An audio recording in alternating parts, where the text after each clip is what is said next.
Ladies and gentlemen, my name is Scott Gale, and I'm the owner, the chairman, the creator, and the founding father of the most revolutionary, respectful wrestling YouTube group of all time, the National Wrestling Shooters. And today, I'm going to give you my review of WWE 205 Live and WWE and NXT. Oh, okay. Let's begin with your 205 Live. Wee boo! See what I did there? Okay. Here we go. Drake Maverick narrates a recap of last week's main event and news that he'll be monitoring a sit-down conversation between Cedric Alexander and the man he'll face for the cruiserweight title at Super Showdown.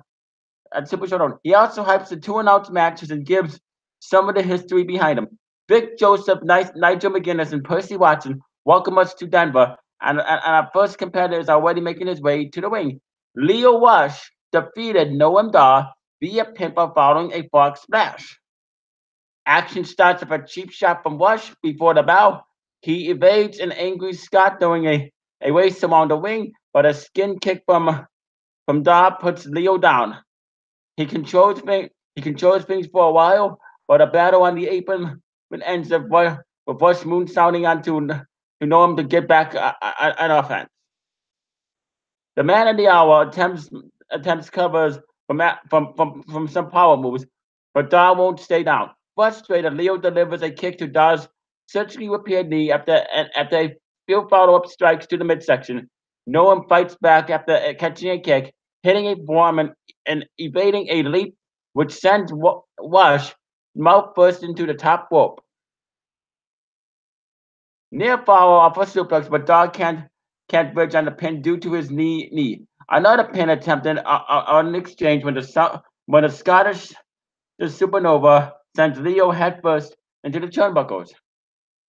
Rush rolls away from a Nova roller attempt, but gets the worst of a follow-up striking exchange. Leo plays past him.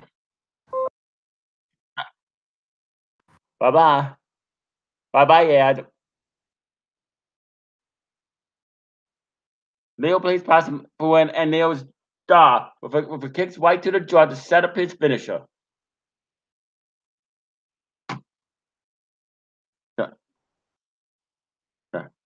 I thought this was a good match. I enjoyed this match, and I like how he started. I like that Leo was wrestling at 205 Live and managing on Monday Night Raw, and then Drake Maverick sit down starts with the GM touting Cedric and Buddy's credentials. Alexander says he won the last match because of his pride in representing the brand. Murphy says the champ keeps talking about pride without mentioning our such advantages, including having the match happen in North Carolina in front of Alexander's mom. Next weekend, the action will be in Buddy's hometown. The champ starts to call a challenge on his excuses, something a so-called juggernaut shouldn't need. Murphy declares he'll win at Super Showdown on October 6th and storms up. I like this. I like this. I like how Drake Maverick had a sit. I like how Drake Maverick had a sit-down session with both Buddy Murphy and Cedric Alexander. I like that. Lot of hype in this. Lot of good hype in this segment. That's what I enjoyed about a lot of good hype in this segment. And then the Brian Kendrick defeated this guy via submission with Captain Hook. The match lasted less than 30 seconds. It doesn't take much longer for Drew Gulak to attack, taking out his frustration on him. Brian eventually tells Drew that the guys had enough. He throws him up the ring as a trio celebrate. I like this. I thought this was interesting. This was an interesting match, even though it was a squash match. But, yeah, and I like how Drew Gulak got involved. He's apparently feuding with the Brian Kendrick. So yeah, it draws a lot of attention. And then Mustafa Ali gets a locker room promo. People say Insanity is trying the same thing over and over and expecting a different result. But people are looking for him to end Hideo Itami's reign of terror. So the heart of 205 Live will face them again to do that. Then TJP's selfie promo delivered wearing a mask. People took him took him to task for disrespecting Lucha Libre by unmasking Lince Dorado last week. People may not know but he wrestled in Mexico for years under a mask of his own. Something else we may not know. Perkins didn't care about Lucha then, and he doesn't know, and doesn't now. All he cares about is tapping people out. Something he'll keep doing when he makes Kalisto submit next week. Interesting. I like this cocky attitude from TJP. I like that. He's a cocky heel, and I like that. I like that. Triple H is doing a superb job with 205 Live. And then we also learned that Jack Gallagher and will face Akira Tozawa next week to try and get revenge against the man who injured his partner, like Kendrick. Then it's main event time. Mustafa Ali versus Hideo Itami ends in a double counter. Itami begs off of an early lockup, but Ali stalks him down and gets the better of early exchanges. Mustafa evades a field kick from Itami and gets the early cover of an off-spring heel kick. Problems start for Ali when he tries to pursue his opponent on the floor, and after he won and gets swung headfirst into the ring post. Mustafa counters into a couple of posts, but takes the worst of it for the middle of the match. Good near fall off a spike DT after the kick out. Back to West Coast, punishment respectfully. All powers was the ropes to a break single leg crab. Won that for a crab while including the Tommy standing up the back of his head. After a dive by the heart of 2-5 Light, where Tommy delivers a bunch of offense right on the floor. Alberti manages to take it back in before 10 and finds his second and recovers from a face buster and a powerbomb. Both men are down, and when they manage to get up, Mustafa evades to dump his opponent to the floor, then flattens him with a somersaulting dive back in. Ali heads up on top, but Tommy rolls out, exchange of blows on the floor. Then Mustafa tries for a crossbody and up the stairs and jumps right into the high knee. Rolled in, Ali kicks out at 2, then dodges a shotgun dropkick and things speed up. Tommy kicks out after a tornado DDT. Ali won't stand down at a Super Falcon Arrow. Out and exchange from the top ends weird when Mustafa hits a frog spot. Plus, despite Tommy getting his knees up 2 count and a frustrated Ali starts to expose the top turnbuckle. Rather than that, he hits the 054 from the top onto the Tommy drags on the apron. The Japanese superstars out on the floor, but Mustafa can't get back in the ring either. Drake wants in the check on them, especially the previously injured Ali as the show ends. I thought it was a great main event. I thought it was a really good main event. I enjoyed it. This was. Hideo Itami and Mustafa Ali put on one hell of a main event. These guys can go. And they just proved it. Even though there was a count out, they just proved that they go. And I think I can definitely see a rematch, and I hope that Mustafa Ali and Hideo Itami are okay, because I would definitely like to see this field continue, right? And in my opinion, this field is far from over. But I would rate 2-5 Live a 9 out of 10, 5 stars, 2 thumbs up, and an 8 chopper plus. Very, very enjoyable. I'm a 2-5 Live and an NXT guy. Okay, let's begin with the number 1 show, NXT. Here we go. As the commentators for the show were Mauro Ronaldo, Percy Watson, and Nigel McGuinness.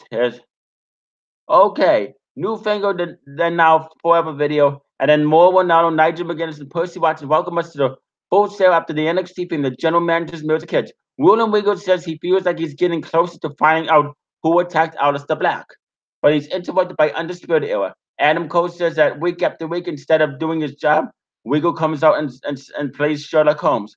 Roderick Strong loves that show and wants the GM to do his job and prevent future attacks like the one which has Black still out of action. They want Wiggle to do something about the cosplay Vikings terrorizing them. The tag champs shouldn't have to worry about when War Raiders will attack them. Adam Cole, baby, back on the mic. Mike demanding something to be done to reprimand Ricochet. The GM wants to know what for, and Cole says Ricochet is ducking him. Worse, he's giving Pete Dunne a shot at the North American title. He demands his rematch right now. Wiggle reminds Adam Cole he hasn't even asked for a rematch yet. He wanted Dunne to soften up Ricochet. What's worse is that they won the match last week. The Panama City Playboy thought the villain would be distracted by his own investigation. But when he was ready for them, in 2 weeks, Adam Cole will get his N- NA championship, North American championship match, and a triple threat match of Ricochet and the Bruiserweight and Strong Kyle Wilder will be busy because in 3 weeks they will be defending their titles those against Hanson and Woe. I like that. I thought that was a very good match with William Wiggle and doing investigating on who hit Aleister Black and laying down the law to the Undisputed Era. That's what I like. William Wiggle is the best NXT general manager that NXT has had. William Wiggle knows how to put on a good show. Shout out to William Wiggle, by the way. And then Johnny Gargano meets with the media as he enters the building. He's back in action next week against Tony Nese. It's nice to have something to look forward to again. After his loss to Velvet and Dream, he had to go home and regroup. He apologized to the NXT universe because he's always been honest with them and he lost himself. But now he's ready to come back up and be Johnny Wrestling again. As Gargano and Candice LeRae try to walk away, Lacey Evans stops them. The First Lady questions LeRae, wondering why she hasn't done anything to help her husband. A real woman would fight for a man rather than try to keep things separate like Candice has been doing. Johnny keeps them apart as the scene ends. I like this. I like this. Johnny Gargano ready to get back into wrestling again. And Lacey Evans being sort of snobby to Candice. So yeah, I like that. This is definitely setting up stuff, and I can feel it. Then high pity for Lars Sullivan, who more tells us in action next. Velveteen Dream is finishing a photo shoot with Kathy Kelly, tries to get a word with him. Dream tries to walk away because they've already talked about how he stole the show in New York, and they already talked about how he beat Gargano. He's not going to talk about Johnny Baylor or the man who's not here, or the man who attacked the man who's not here. The NXT champ. Kelly asks if he's implying Tommaso Ciampa took out Alistair, and Velveteen says he's not a snitch, but the writing is on the wall. Could it be Velveteen Dream? Could it be Velveteen Dream that attacked Alistair Black? Like, if it is, this could definitely lead into something big and something great. But we never know. But I'm looking forward to seeing who did attack Alistair Black. And then Lars Sullivan defeated Victor Anken via disqualification. EC3 attacked Sullivan. Orton looks scared, and Sullivan shows us why when he throws them all around and out of the ring, Lars makes to go after him when EC3 runs in, delivers a high knee to the back. He sends Sullivan out to the other side. Lars seems to catch him on his way back in, but EC3 gets the better of that exchange and sends him crashing to the web. Sullivan looks pissed, but ends up deciding to leave and fight another day when EC3 whips his shirt up and gets pumped in the ring. I'm liking this. EC3 versus Lars Sullivan. I would like to see that build, and I hope EC3 goes over, or NX3, I should say, because EC3 is NX3. I like that. Good. I like it. So EC3 is apparently a babyface, and Lars Sullivan is definitely heel. I like that. I like that. Smart booking. And then Mr. Rigo is heading back to his office when he's asked about the investigation. Nikki Cross leaves his office and he wants to know what she was doing in there. Cross needs to play again, and she needs to play with Bianca by icon next again. The GM says he'll take it under consideration. Nikki leaves saying, I know. The interviewer asks if she's talking about who attacked Black, and Rigo says she could be talking about the Loch Ness match, and no one knows what Nikki knows. This could also lead into something. Does Nikki Cross know who took out Aleister Black? I wonder. And then the Mighty defeated Street Profits via pinfall. Shane Thorne is wearing Montefort's chains, and Nick Miller has the Profits Black Solo Cup. Ford and Angelo Dawkins are business to the stock to the ring. The Mighty mock the Profits, and Dawkins knocks Thorne flat with a punch to the jaw. He also gets the start of the match and taking up both Aussies, and then tagging in Montez for a huge top con heel just to take a mighty end wrap. Back in a distraction from Miller allows Thorne to hit a drop kick, and heels divide to the wing to work over Angelo. The Dawkins eventually slugs his way out of the corner, ducks under. Shane to make the tag. Montez comes in hot and cleans house. The numbers get to him though, and he's pulled his shoulder first into the wing post, and Miller drop kicks the steer to Ford's leg, trap behind him. It's Montez's turn to sell. Double side Western leg sweep, a kick and closing gets two. Miller locks the leg for submission, but Ford powers up and chops his way out of it. Nick drags him back back to the Mighty Days corner before he can tag. Foreign targets the knee with kicks, but Montez manages to avoid a charge and duck under Miller. Almost getting free after a double clothesline spot with Shane Ford tries to flip out of a suplex, but his knee buckles, then Foreign bounces into a corner and Miller hits Dawkins against ankle on the apron. Good match. I thought this was a really good match. Really good, enjoyable match. And then Kyrie Sane defeated Vanessa Bourne via pinfall following an insane elbow. Bourne wears and kicks the champ's pirate hat out of the ring, angering Sane. The Vision tries to catch Kai while she's mad, but loses a striking battle. Bourne is able to grab Sane for a twisting suplex, which allows her to control the action for a minute until the champ powers out of a neck crank and nails a DDT to the end distinct axe handles and the interceptor spear leads to sliding D, and that's how she worked. Good match, really enjoyable match. I like this. And then Shayna Baszler's Mirror cuts off Sane's ending celebration. The Queen of Spades heads to ringside, but she's only here to talk. Shayna tells Kyrie to celebrate with the title while she can, because the clock is about to run out on that. That shows Shane won in Brooklyn, and Baszler admits that when hurt her, she's gonna take that out on her night now. Though she's invoking a rematch clause, she promises to John Kyrie drop anchor to the ring and take back her title. I'm and then Kyrie gets back and gets the mic to Baszler to the kind of have a rematch at Evolution. Shane smiles and heads up to the ring, but the champ has one more thing to say. I will beat you again. The pirate princess smiles and has clearly gotten under her wife's skin. They stare each other down as the MMA host woman backs up to the web. I like this. So I'm looking forward to seeing Kyrie Sane versus Shayna Baszler at Evolution. I'm looking forward to seeing that. And then Tucker Knight helps us having me partner get ready for the main event. Basis individual guy asks Keith Keith Lee what's next. He says he's 2-0.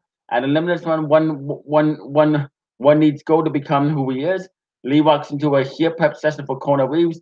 The finest big time him ignoring an awkward handshake and says Lee to wait until he's done before backing in. Keith teases him having his finest losing streak in NXT and offers him to face him so Kona can bask in his glory.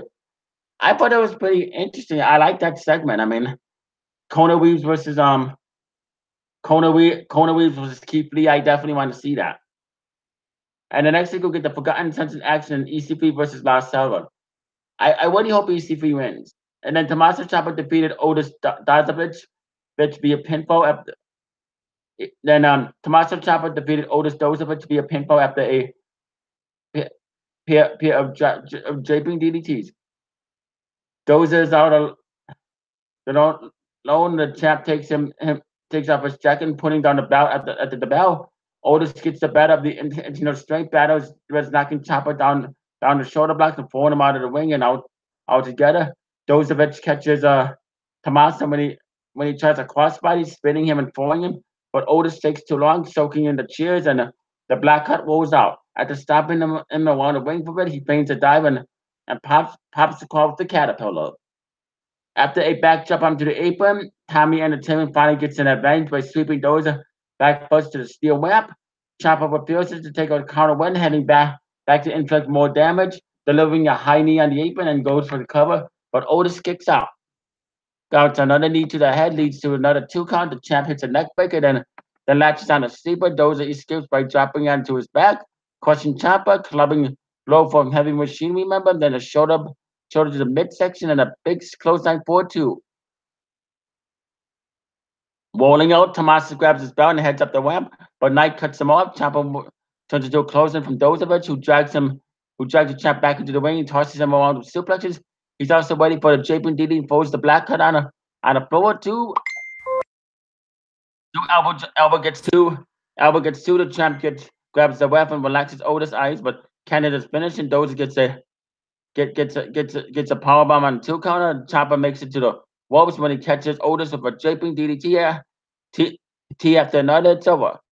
And I thought this is a really good main event. I really enjoyed this, and I liked this. I thought I liked what I saw, and it was a really good main event. What a main event! What a main event! I would rate this NXT a 9 out of 10, 5 stars, 2 thumbs up, and an A triple plus. And Yeah, so good show. I mean, NXT is where it's at, and I'll be back here later tomorrow night to do an Impact Wrestling review. Anyway, I'm gonna watch the season 5 premiere of NCS New Orleans, and then I'm possibly gonna do some Universe mode on 2K18 with Cody. But anyway, you stay classy, live long and prosper, and peace out. And I must bid you all adieu. Good night and goodbye, and bang bang.